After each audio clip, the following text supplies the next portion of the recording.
Hey friends, welcome to our first garden tour of our brand new 40-acre homestead. I am so excited to finally show you guys the garden. We have some stuff planted. Things are in bloom here. It's finally starting to get super green and I am absolutely in love. And I feel like this garden tour is a little bit full circle for me because my first ever YouTube video was just about 2 years ago now when I did my first garden tour of our old place. I was pregnant just like I am now, a little less pregnant, but with my second.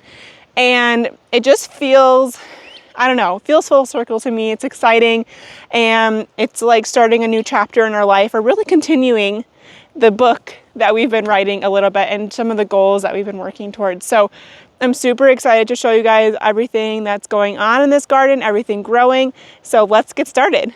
So let's first talk about what we kind of inherited here.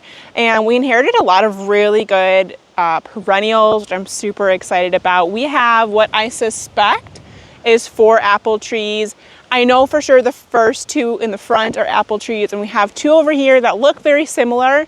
And so I'm guessing we have a lot of apple trees, and we have a huge area here, all of raspberries. You can see this just in the last week or so. This has gotten completely green. It was totally leafless about like a week and a half ago, and it's already, some of these you can see are flowering as well, which is super exciting. That means we'll have some berries here sometime soon. So I'm very excited to start like just eating some of the things that we are getting off of this homestead. The other thing that we've had is a beautiful rhubarb patch. I have already used it, harvested it twice, and I've made rhubarb crisp. I need to try some different rhubarb recipes, so if you guys have any recommendations for really good rhubarb recipes, I am open and all ears because I need to try some new things. Then some of the other things that we have planted that are perennials around here is we got 3 different trees. I got a pear tree, a peach tree, and a cherry tree. And I also got some comfrey off of Facebook Marketplace and some currant bushes off of Facebook Marketplace too. Highly recommend taking a look at Facebook Marketplace. A lot of people are giving away things very inexpensively because they're just trying to get rid of what they have extra, and you might be able to get some really well-established plants for pretty affordable prices, and you know that they're already growing well in your area, which is a huge plus. Sometimes in nurseries or especially big box stores, you're getting stuff that 50-50 if it's gonna really grow well in this area. Okay, so here is where we have our tomatoes. I still have to plant another row of tomatoes, but you know, with kids and just the busyness that we've been having in the last few weeks, I just haven't gotten to the last row here, but I've gotten, I think, 24 in already. I'd like somewhere in the 30 to 40 tomato plant range, which is a lot, but I'm hoping to put up a bunch of sauce for the entire year. Hopefully, we'll see how much that actually gets us and if I need to go more or less next year. But I decided to do the Florida weave for setting up our tomato plants this year. I've done different things in the past. This seemed like the most inexpensive and easiest for me to maintain by myself once my husband is deployed, and I just wanted to have something that I could make sure I could do by myself. As you can see, some of them have transplanted. They're a little bit struggling, but they've actually bounced back a lot since I planted them. When I took them home from the nursery, some of them just weren't doing as well, but I planted them. They seem to be bouncing back, and I'm really hoping that they're going to thrive throughout the entire summer. Those 2 tomato beds account for 2 of the 6 raised beds that I have here. This is, again, everything that we just inherited from the person that was already homesteading here. We haven't really made any new areas to plant. We're kind of seeing what we can do with what's already existing here and then reevaluate next summer and see if we need to add additional spaces. There's certainly places that we have not used yet. I'll show you guys some of the places that we still have to clear out. There's just kind of random like circle planting areas, things with cages already that we just haven't kind of attended to yet. I'll probably put my peppers there, maybe some of my eggplant, and there's definitely some areas that are really good for vining too.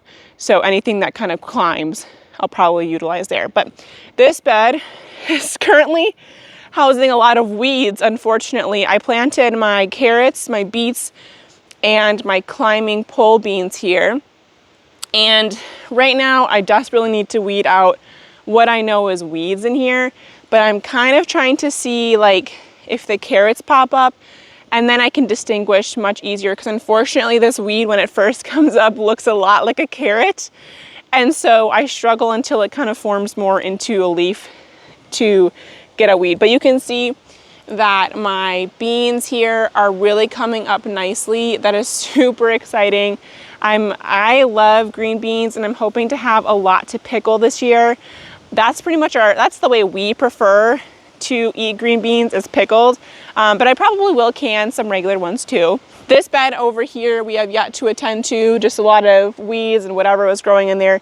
I have some onions yet to plant that I got from the nursery, and I'm thinking maybe some peppers on the other side if there's some space. But we definitely have an entire bed over here. I'll show you. So this bed over here is all onions, and as you can see, kind of theme here, I have to weed. Definitely, I am not the person to follow for like a perfect Pinterest garden. I have 2 toddlers and 1 on the way. I'm struggling just to get things out here, but I'm trying to stay on top of it as much as I can. The mosquitoes have been awful the last few days. Somehow it's actually very nice today. I think because it's going to rain very soon. They must be hiding or something. As usually I'm out here, I'm getting absolutely eviscerated. The only thing that we've seen that has actually helped is like thermocells, but if you have any recommendations for things that help kind of get rid of mosquitoes that are non-toxic and organic, I'm all ears. Please help me, because like I have mosquito bites all over my body. And so we are planting some candy onions and some red onions here, and I bought some more candy onions that still need to be planted, and I need to get to it so that they get in the ground and start growing. Okay, so this last bed is definitely the most established out of them all, because it's the first thing that I planted, which was the broccoli and the cabbage. They're cold loving plants, so I planted them, I think, either mid-April or early May at this point. And they've been growing for at least a month now. They're getting some really good progress. And I also have some radishes in here that will be really close to harvesting soon.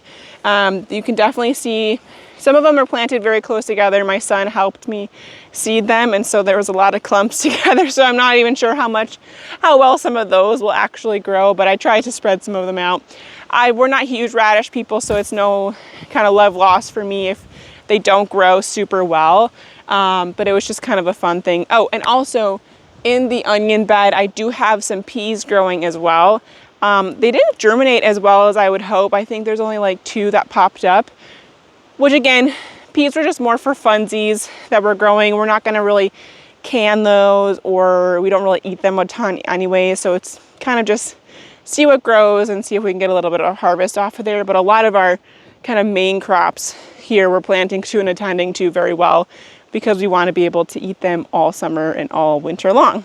Okay, so now I'm going to take you over to where the potatoes and the garlic are growing, and those are the things that we have in the actual ground, and we have some tilled up area over here. Here is where we have all of our potatoes planted, and you can see that some of them are definitely popping up here, and we also really desperately need to weed in here as well. I wanted to kind of wait until the potatoes popped up so I could really distinguish between what potatoes look like and what weeds look like. I have grown potatoes before, and I actually have a video of all the lessons that I learned my first year growing potatoes on the channel. I'll link it below, but I couldn't remember exactly what they look like, and you never want to pull what you're trying to grow. So I'll start mounding these as well as they continue to grow, so that they stay covered and that they continue to kind of grow with good nutrition. And I'll have to come through here and just weed it. Weeding is just the biggest kind of thing that always takes time in a garden. And I need to look into getting some mulch down, I think, so that I can kind of maintain it and stay on top of it a little bit, especially when I have a little bit less time and a little less energy as this baby grows, because things are getting more and more difficult. I'm a little over halfway through my pregnancy, and so things are just gonna only kind of escalate quicker and get harder as the days go on. And I planted red and I think Yukon, some sort of Yukon Gold potato. I'm honestly not totally sure. I got them off of Facebook Marketplace. Again, shout out to Facebook Marketplace. I paid $12 for 40 pounds of seed potatoes. They were what they already grew locally. They just had them all kind of go to seed, and they didn't need all of the potatoes, so they didn't eat. So they sold them to me, which was awesome. I actually didn't even get to plant them all. I have a few rows open here still, but I'm kind of debating what I want to put in here. I'm thinking maybe my squash might go in here and see if I can get something so that they can climb. To be determined. Haven't totally figured out where my squash are going to go yet. I feel like I have a lot of things on my mind that I want to plant, and I need to make sure that I don't forget about them and I actually get them planted. So, okay, last but not least is all of this garlic that I planted pretty much like the first week in April.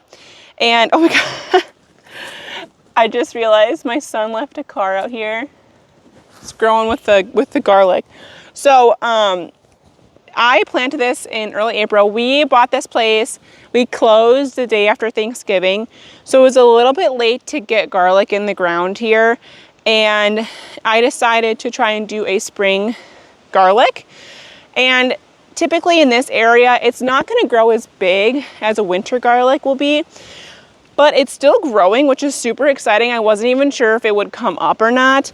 And I'm just, first of all, excited that it's growing, and that we're gonna maybe have some garlic to harvest at the end of the year. So that's super exciting to me. And again, I got these on Facebook Marketplace.